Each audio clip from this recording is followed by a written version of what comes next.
Before we start the chapter, first we will discuss some important terms. First term is genetics. Genetics is the branch of biology in which we study genes and chromosomes. Second term is inheritance. Transmission of characters from parents to the offspring is called inheritance. Then third term is variation. Variations are the differences between offsprings and the parents. तो sexual reproduction में कभी भी जो offspring है वो अपनी parents के clones नहीं होते हैं, डिट्टो कॉपीज नहीं होते हैं. तो वो जो डिफरेंसेस हैं पेरेंट्स और ऑफस्प्रिंग के बीच में उन्हीं को हम वेरिएशंस बोलते हैं. Next term is gene. Gene is the part of DNA which encodes one character. तो एक जीन है वो एक कैरेक्टर को कंट्रोल करता है. Then alleles. Alleles are the alternate forms of a gene. एक जीन के दो एलील्स होते हैं. अगर हम हाइट के जीन की बात करें तो हाइट के जीन में दो एलील्स होंगे, एक कैपिटल टी एक स्मॉल टी. कैपिटल टी वो टॉलनेस को रिप्रेजेंट करेगा और स्मॉल टी है वो ड्वार्फनेस को रिप्रेजेंट करेगा. देन एलील्स के बेसिस पे हमने जीन्स को दो टाइप में डिवाइड किया, होमोजाइगस एंड हेट्रोजाइगस. अगर किसी जीन में दोनों एलील्स आइडेंटिकल हैं तब हम इसे बोलेंगे होमोजाइगस. लाइक एग्जांपल गिवन है कैपिटल आर या फिर स्मॉल आर, या तो दोनों डोमिनेंट एलील्स हों या फिर दोनों रेसेसिव एलील्स हों, तब वो होमोजाइगस कंडीशन है. हेट्रोजाइगस में क्या है, एक डोमिनेंट एलील है और एक रेसेसिव एलील, मींस दोनों एलील्स हैं वो डिफरेंट है, इसीलिए वो क्या है heterozygous condition. Then Mendelian factors. Mendelian factors को हम जीन्स बोलते हैं. तो मेंडल ने जीन्स के लिए जो टर्म यूज किया था वो था factor. Next term is dominance and recessive. Heterozygous condition में जो एलील अपने आप को एक्सप्रेस करेगा वो है डोमिनेंट और जो एक्सप्रेस नहीं करेगा वो है रेसेसिव. या हम बोल सकते हैं कि जो डोमिनेंट एलील होता है वो अपने आप को दोनों कंडीशन में एक्सप्रेस करता है, होमोजाइगस कंडीशन में भी और हेट्रोजाइगस कंडीशन में भी. बल्कि जो रेसेसिव है वो सिर्फ होमोजाइगस कंडीशन में ही अपने आप को एक्सप्रेस करेगा. Then the terms are genotype and phenotype. Genotype means genetic constitution of an organism. Phenotype external appearance of the organism.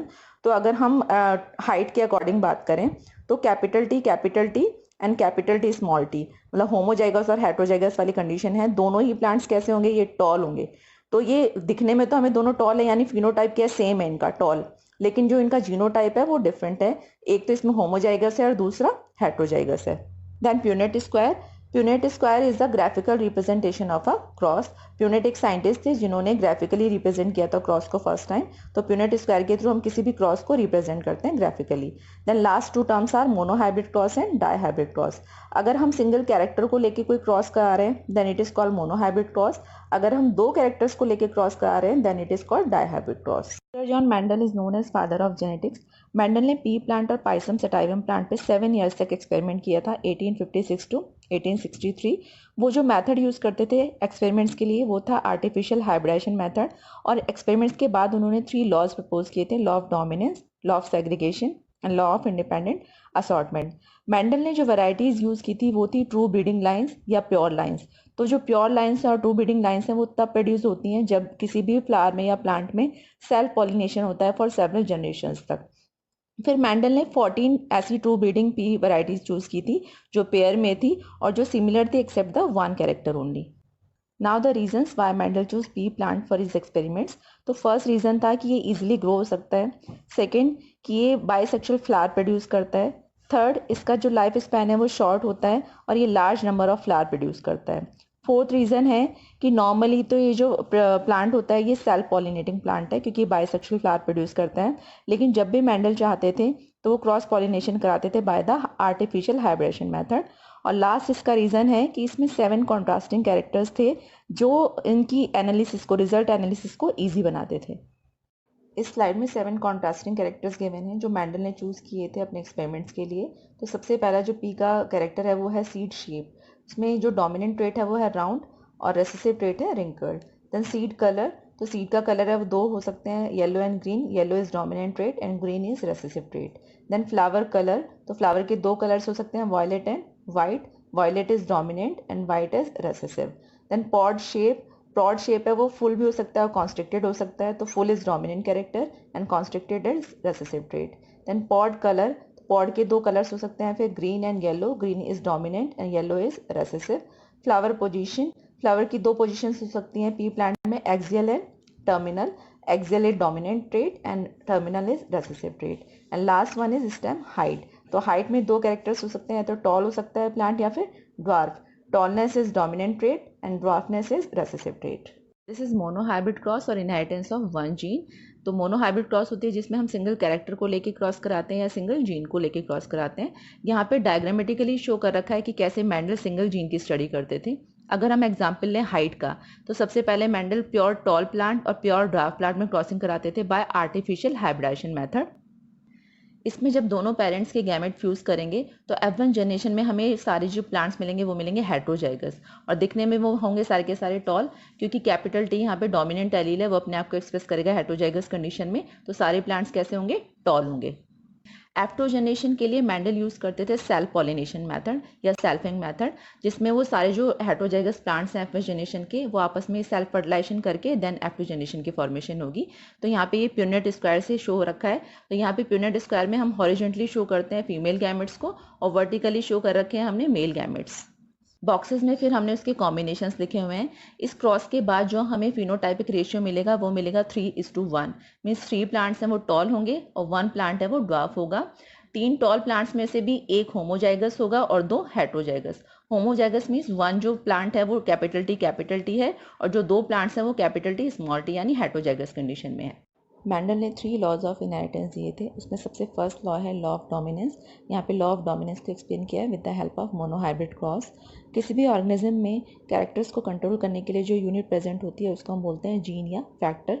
Mendel ने जीन के लिए जो टर्म यूज़ किया था वो था फैक्टर, और जो फैक्टर्स हैं ये पेयर में होते हैं। तो उस फैक्टर के जो 2 पेयर्स होते हैं उसमें से एक डोमिनेंट होता है और एक रेसेसिव होता है। मोनोहाइब्रिड क्रॉस में अगर हम F1 जनरेशन में के इंडिविजुअल्स को देखें तो इसमें से जो एलील या फैक्टर का जो पेयर अपने आप को एक्सप्रेस करेगा यानी कैपिटल टी वो डोमिनेंट है, और जो अपने आप को एक्सप्रेस नहीं करेगा यानी स्मॉल टी वो रेसेसिव है। Second law of Mendel is law of segregation. ये लॉ इस फैक्ट पे बेस्ड है कि जो एलील्स होते हैं जीन्स के वो कभी भी मिक्सिंग शो नहीं करते हैं, ब्लेंडिंग शो नहीं करते हैं। F1 जनरेशन में वो एक साथ रहेंगे, लेकिन गैमेट फॉर्मेशन के टाइम पे वो सेपरेट आउट हो जाएंगे, और F2 जनरेशन में वो जब भी उन्हें चांस मिलेगा तो वो डिफरेंट कॉम्बिनेशंस बनाएंगे। ये हम नेक्स्ट स्लाइड में with the help of monohybrid cross समझेंगे। अब होमोजाइगस जो पेरेंट है उसमें क्योंकि सेम टाइप के एलील हैं तो वो गैमेट भी सेम टाइप के प्रोड्यूस करेगा, और हेट्रोजाइगस पेरेंट है उसमें 2 टाइप के एलील प्रेजेंट हैं, इसीलिए वो 2 टाइप के गैमेट्स प्रोड्यूस करेगा। This is a diagram of monohybrid cross. जब हम प्योर टॉल प्लांट की क्रॉस कराते हैं प्योर ड्वार्फ प्लांट से, तो F1 जनरेशन में हमें सारे प्लांट्स टॉल मिलते हैं जिनका जीनोटाइप होता है कैपिटल टी स्मॉल टी, यानी वो हेट्रोजाइगस कंडीशन में है। फिर हम उनकी सेल्फिंग कराते हैं। फिर F2 जनरेशन में हमें डिफरेंट कॉम्बिनेशंस मिलते हैं, क्योंकि ये जो गैमेट्स हैं ये सेपरेट आउट होकर डिफरेंट कॉम्बिनेशंस बनाएंगे जिनका जीनोटाइपिक रेशियो है 1:2:1 और फिनोटाइपिक रेशियो है 3:1। अगर हम लॉ ऑफ सेग्रीगेशन को यहाँ पे समझें तो F1 जनरेशन में कैपिटल टी स्मॉल टी ये दोनों जो एलील्स हैं वो एक साथ हैं, लेकिन सेल्फिंग के बाद ये दोनों गैमेट फॉर्म करेंगे। एक गैमेट बनेगा कैपिटल टी, एक बनेगा स्मॉल टी। फिर ये गैमेट्स हैं मिलके डिफरेंट कॉम्बिनेशंस बनाएंगे, यानी कि अब ये डोमिनेंट कैरेक्टर भी अपने आप को एक्सप्रेस करेगा और रेसेसिव कैरेक्टर भी। इसीलिए ये जो लॉ है लॉ ऑफ सेग्रीगेशन, इसको law of purity of gametes भी बोलते हैं, कि जो गैमेट्स हैं वो प्योर हैं, वो कभी भी मिक्स नहीं होते एक दूसरे से, उनमें कभी भी ब्लेंडिंग वो शो नहीं करते हैं, और जब भी चांस मिलता है वो डिफरेंट कॉम्बिनेशंस बनाते हैं अपने। Third law of Mendel is law of independent assortment. तो यहाँ पे लॉ ऑफ इंडिपेंडेंट असॉर्टमेंट को डायहाइब्रिड क्रॉस के थ्रू एक्सप्लेन किया है। जैसे लॉ ऑफ सेग्रीगेशन में जो एक जीन के 2 एलील्स होते हैं वो सेपरेट आउट होते हैं at the time of gamete formation in F2 generation और डिफरेंट कॉम्बिनेशंस बनाते हैं।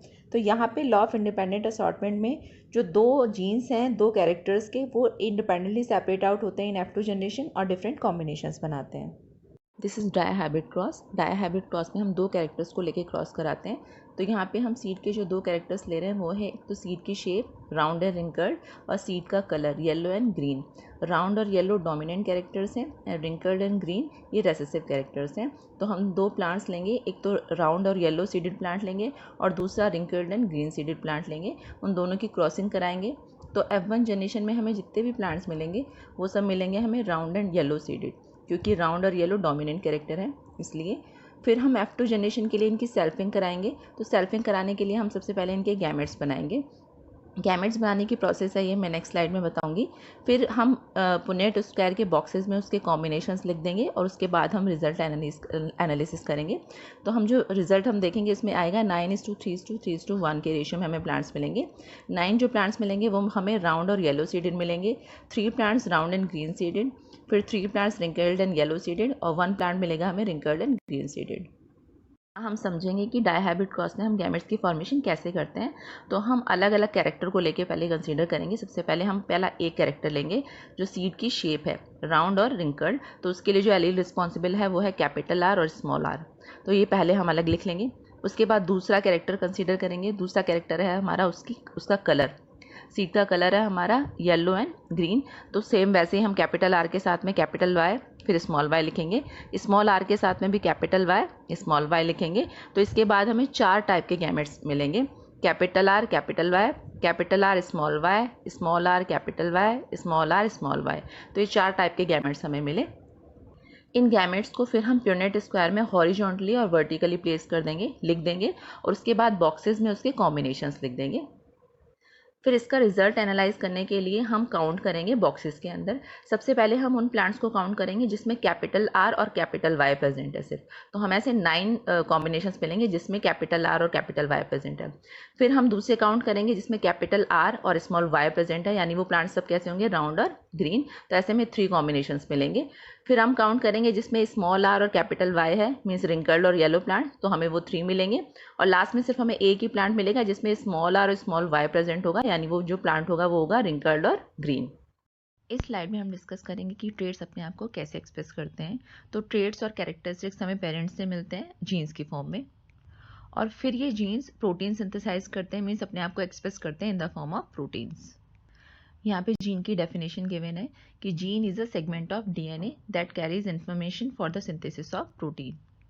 मीन्स कि जीन है वो डीएनए का एक छोटा सा पार्ट है जो कि एक प्रोटीन को सिंथेसाइज करता है, और वो प्रोटीन एंजाइम की फॉर्म में भी सिंथेसाइज हो सकता है और हार्मोन की फॉर्म में भी सिंथेसाइज हो सकता है। एंजाइम भी एक टाइप ऑफ प्रोटीन है जो रेगुलेट करते हैं the production of trait. Means कि अगर हमारा एंजाइम है वो एफिशिएंट है तो वो जो ट्रेट है वो अच्छे से डेवलप होगा, और अगर हमारा एंजाइम वो इनएफिशिएंट है तो जो ट्रेट है वो डेवलप नहीं होगा। तो यहाँ पे एग्जांपल दिया है हाइट के लिए। प्लांट्स में हाइट को कंट्रोल करता है ऑक्सिन हार्मोन। तो ऑक्सिन हार्मोन की सिंथेसिस के लिए जो जीन रिस्पॉन्सिबल है, इस रिएक्शन को कैटेलाइज करता है एक एंजाइम। तो अगर हमारा जो एंजाइम है वो एफिशिएंट है तो ग्रोथ हार्मोन मीन्स ऑक्सिन है वो ज़्यादा सिंथेसाइज होगा और हमारा प्लांट है वो टॉल होगा।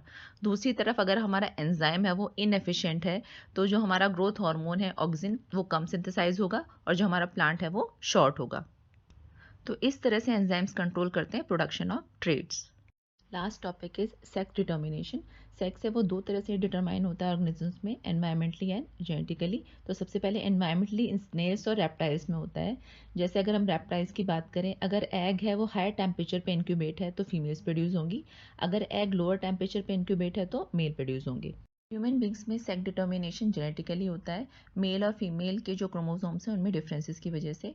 ह्यूमन बींग्स में 23 पेयर ऑफ क्रोमोसोम्स होते हैं, जिसमें से 22 पेयर ऑफ क्रोमोसोम्स हैं वो ऑटोसोम्स होते हैं, और 1 पेयर ऑफ क्रोमोसोम है वो सेक्स क्रोमोसोम होगा। मेल के केस में ये सेक्स क्रोमोसोम होता है एक्स एंड वाई, और फीमेल के केस में होता है ये एक्स एक्स। तो किसी भी चाइल्ड या ऑफ स्प्रिंग का जो सेक्स है वो फर्टिलाइजेशन के टाइम पे डिसाइड होता है जब फ्यूजन होता है स्पर्म और एग का। ये हम क्रॉस से समझते हैं। जो मेल है वो 2 टाइप के गैमेट प्रोड्यूस करता है एक्स एंड वाई, और फीमेल है वो एक ही टाइप के गैमेट प्रोड्यूस करती है सिर्फ एक्स, क्योंकि वो सिर्फ एक्स एक्स गैमेट कैरी करती है।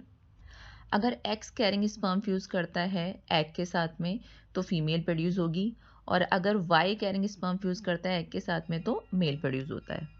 इसीलिए जो चाइल्ड का सेक्स है वो फादर पे डिपेंड करता है, ना कि मदर पे।